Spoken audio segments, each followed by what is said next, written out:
Professor Erich Schröger, welcome to our Brain, Music and Learning podcast. Hello, Professor Minna Huttelainen. Thanks for the invitation. Thank you, and so nice to have you with us.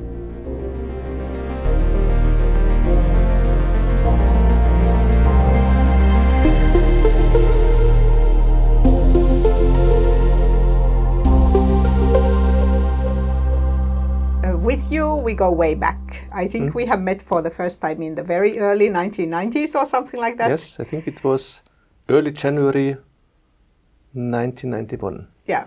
Very cold winter at those times. Yes. And we were working with Professor Risto Näätänen. Yes. So his memory, of course, also unites us, and his legacy is something that we have both been working on. Yes. I remember, I think you had a graduation in engineering, something like that. Yes. And you constructed a device to measure the impedance of the EEG machine. Was that the case? Oh, yes. I was trying to make something that would be compatible with MEG and to record EEG very, quickly and efficiently and so on. Little did I know. I was just a student of technology who thought that, this kind of problems are very easy to solve, and I would just solve them in my master's thesis. Well, I didn't. Oh, you didn't? So I never was informed about the success of this endeavor. It was kind of successful, but very clumsy. Okay. So it never realized to anything useful, actually. Yeah. So we are here in the Neurodynamics of Music and Language Symposium, and you had your keynote talk yesterday, and it was very, very interesting to see all of those steps, and especially coming to the rhythm, and that was very interesting, and the motor component. So the motor component is very close to what we perceive auditorily. Can you say something about what you mentioned there? Well, first, my interest in the impact of motor behavior and action decisions is very new in psychology. Maybe 15 years ago I started with that, and my history as a scientist is much, much longer. Yeah. And in fact, when I studied psychology, I was not aware that psychology should be also interested in the motor planning and motor behavior and things like that. Yeah. And then I remembered the few things I've learned about it during my studies was the so-called reafference principle by Mittelstädt and van Helmholtz, which was published in 1950.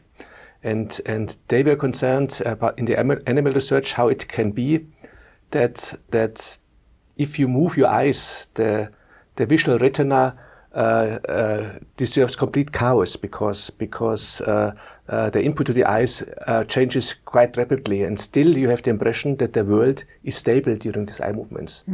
And then maybe 15 years ago I had a new doctoral student, and there was the question what she should do, and I discussed with her, and I said I have the feeling that it might be interesting to see how the ERPs look like to sounds which you produce yourself as a listener, and to see whether there are any differences in comparison to the ERPs to sounds which are generated by somebody else or by the computer of the experiment.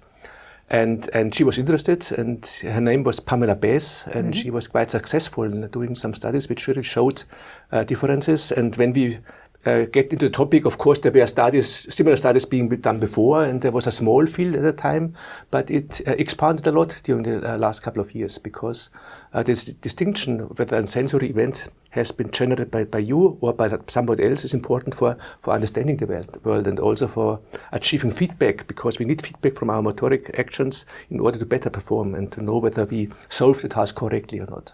So these were the basics. This is a very, very general basics, and we will then go into very detailed experiments to look for the effects and possibly also the mechanisms how this is possible, that there are effects and how these effects were different from other effects where we know that auditory processing is manipulated. It's manipulated by attention. It's manipulated whether it conforms to a regularity or not, and the like. Yeah. And you are very much using this predictability or regularity in your experiments. So you are making surprises for the participants. Yes, we're making surprises, but we also rely on the regularity. So you can only be surprised if you somehow were able to extract a regularity. And I was interested in auditory regularities for a long time. So and together, well, I learned the job here in the headquarters of mismatch negativity research about 35 years ago, and together with Istvan Winkler and me and some others, we always had the idea that a predictability of the input is the crucial factor, and what is easier to predict your own effects of your motor actions. That's what we daily do, and you remember when you had babies, probably that how much they enjoyed if they could cause an effect in the environment by behaving and moving things or making noise and the like. Yeah. And so we learned that we can change the world by acting, and so we have predictions immediately available when we before we start a motor act. We know what we will do more or less. Of course, not perfectly, and we can be surprised. It does not always work out. But so the showcase for predictions in a way is the own motor effect. Yeah. So we were pretty sure that we find something there, and we did. And now I think the research is continuing. So it's not the end of the research now, but I think it's the start. And the motor system has been longly, I think, underestimated and underevaluated at least in us perceptual researchers. Of course, not so from the motor side or in sports sciences. It's very important, but for cognitive psychologists, it's not so important. Yeah, and it has been very difficult to generate similar paradigms as what we have for the sensory systems. Because for the sensory system, you can give the same stimulus always, and you can do the averaging and so on. But for the motor system, how to have the person do the same motor action every time? So basically, it's very simple, but of course, in fact, it's not that simple. But we were simple-minded at that time, and we just were convinced that we had an ideal paradigm, and the paradigm goes as such.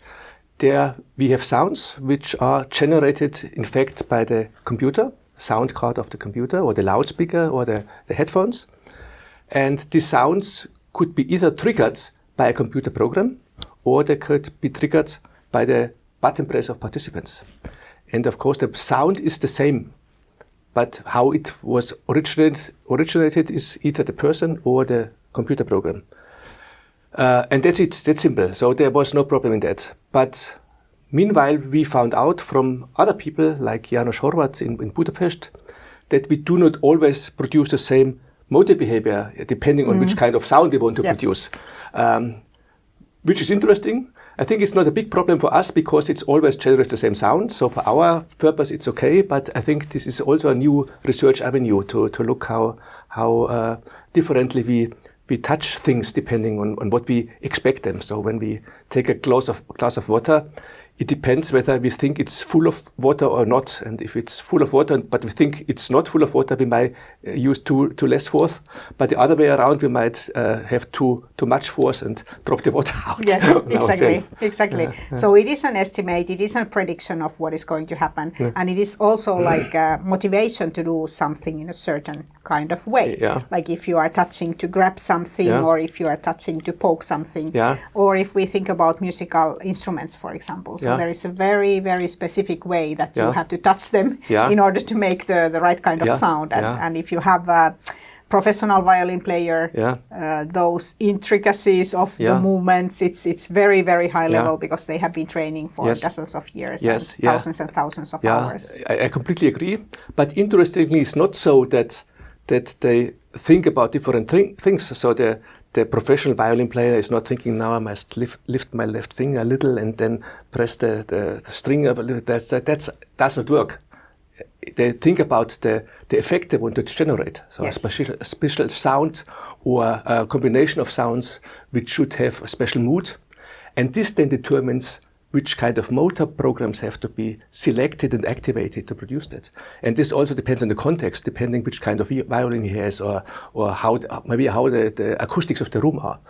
It's like when you made your driving license, initially you were concerned about, well, I should now take the steer and press on the brake or on the gas and change the gear again. And so it's too complicated. You failed. And then you should also use the light and things like that. And nowadays, you just think, now I go through ahead and then I turn to the left. And everything goes automatic. You just think, want to go to the left, and then you have the light on and the gas less and things like that. So, so that is the hundreds of hours of practicing and learning. Yes. That it becomes like a goal-derived and not like a motion-centered thing. Yeah, for the complicated things, but for the easy things, it's not hundreds of hours. It's something don't need to practice at all. So easy motor tasks. So if I never have touched those buttons from the keyboard, but I know that they make a sounds, I could immediately press one, it makes a sounds, and does not have to train hundreds of hours. Yeah, exactly. So. And then we have motor actions, even very complex ones, that actually don't make any sound.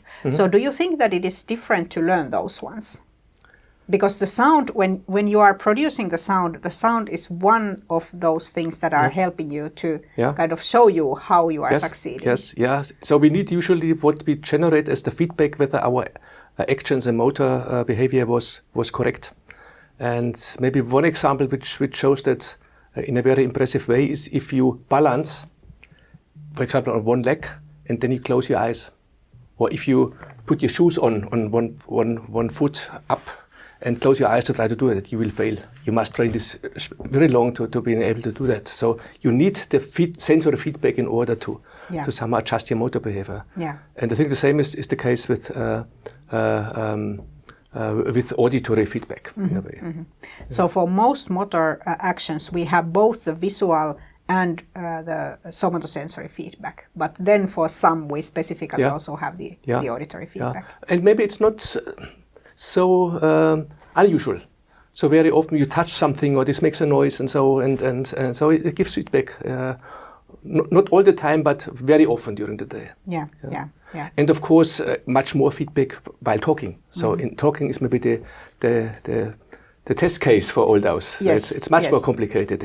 But without the feedback of talking, you can talk to yourself, which doesn't help much. Yes. But you have also of course the echoes of what you produce the sound. But most important is what your partner in the discussion responds to you. Yes. So this is also an effect of your own action. Yeah. It's much more indirect, but it follows the same principle. Yeah, and we don't think of it as a motor action, but it is actually a very, very complicated motor action when we speak. Yeah. So we have to use certain muscles, and this is what we also learned as babies by experimenting how different kinds of sounds can come out of the mouth and screaming and everything like that. That's true, but we also learned by evolution. So I think many other animals which are not that much less intelligent than we are not able to produce sounds like we do.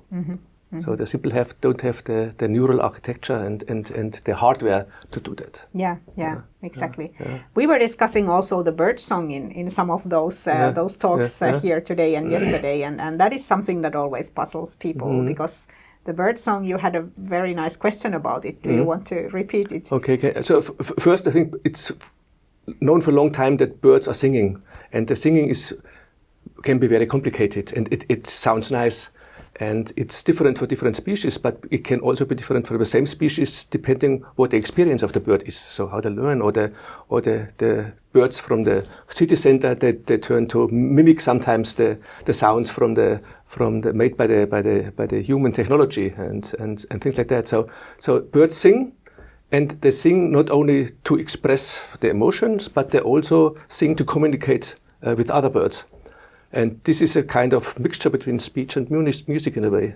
And birds have other cognitive facilities which are fascinating. And there are researchers which claim that they are as intelligent as chimpanzees are, for example. And the interesting thing is that brains don't have a cortex. A bird don't have a cortex. So they have a brain but no cortex.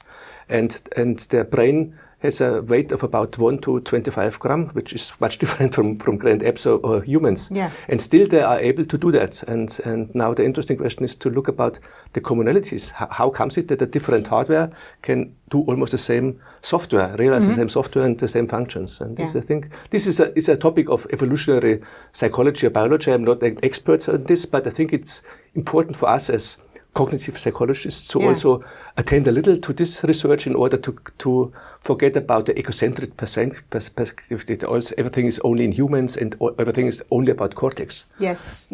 I remember a long time ago, Rodolfo Linas coined the term cortical chauvinism. It used to mean that nice, people who have the tools to study the cortex, they just study the cortex, and then they forget about the rest of the brain. And then there are phenomena like these bird songs or the cognitive capabilities of birds that it cannot be explained by, I like this notion, but on the other hand, we know for us as humans, the cortex is so important, and we know from people, sometimes relatives, we have damage in the age or during accidents. If parts of the cortex do not work, then we are really handicapped. And like in stroke, when we lose speech, and it's very difficult to get it back. So there are both sides. So the cortex is very important, but of course, it's interesting to see what the nature has invented to do without cortex. Yes, and also now it's a big discussion about the octopus's neural architecture, because it is not a central brain, it's actually a distributed brain. So it's like a group of brains working together, and still this one animal has like intentions and very clever movements and so on. So maybe it's good for us to realize that we are not the only intelligent species, and our intelligence we can understand and measure it, but then there are these other species whose intelligence is so different from ours that we can't grasp it. And it's not only the intelligence, it's also the emotions, and which we step by step start to accept that this is the case. Yes, but there it has been a historical turn, because if you think about Darwin, for example, his perception was that, of course, all animal species have emotions. Yes. But what is important is to have reason. And now it has turned to this discussion whether some animal species actually have emotions or not. So it is. It has twisted around. But it had twisted around a long time ago, I would say, because Darwin he was a biologist and very important for biology, but he had a successor which was psychologist, Wilhelm Wundt, who founded the first institute for experimental psychology. And he wrote a book about the Tierseele, so the soul of the animal. And he described that the animal is in no way different from humans. So all the cognitive abilities, the emotions, the basic concepts, they are the same in principle. Of course, there's a difference in quantitative aspects, but not in qualitative aspects. So I think he was beyond Darwin in this evaluation or estimation of the whole cognitive and emotional and affective ability and behavior of animal organisms. And of course, we are also animals. Yes, of course. Biological beings. Yes, and we have our language, we have our music, but of course, the other species, they have their own communication. So maybe we are a little bit stupid also in not understanding the way that the others are communicating. Learning a lot from that, of course. That is true, but it's not too easy. But there are disciplines in neuroscience or in cognitive science which are experts in studying other species and have a more open mind how to approach that. And that's why we now know a lot more about the abilities of those other species. So finally, I have to ask you, how do you see the future of this music and language research in neuroscience? I think we have seen the future today, and maybe ideally manifested in the final and seminar talk by Professor Mari Tervanimi, where she showed that how important the basic science in this aspect is, but that we also should not consider the ecological validity. So it is an aspect. It does not replace experimental control and reliability, but it's also a part to consider. And we know already enough to transfer some of the knowledge in the real world, so to educate people and children which are at risk, for example, in order to prevent or minimize drawbacks in the development, for example, in speech development and the beneficial effects of music. I think this is now ripe to make popular, but of course this is not yet the end of the story. So of course we need even more research and new ideas for doing better research. I have seen the next generation of experts coming out here in the symposiums. I'm not afraid about the future of speech and music science. That's a wonderful sentence to end this talk. Thank you very much. Thank you.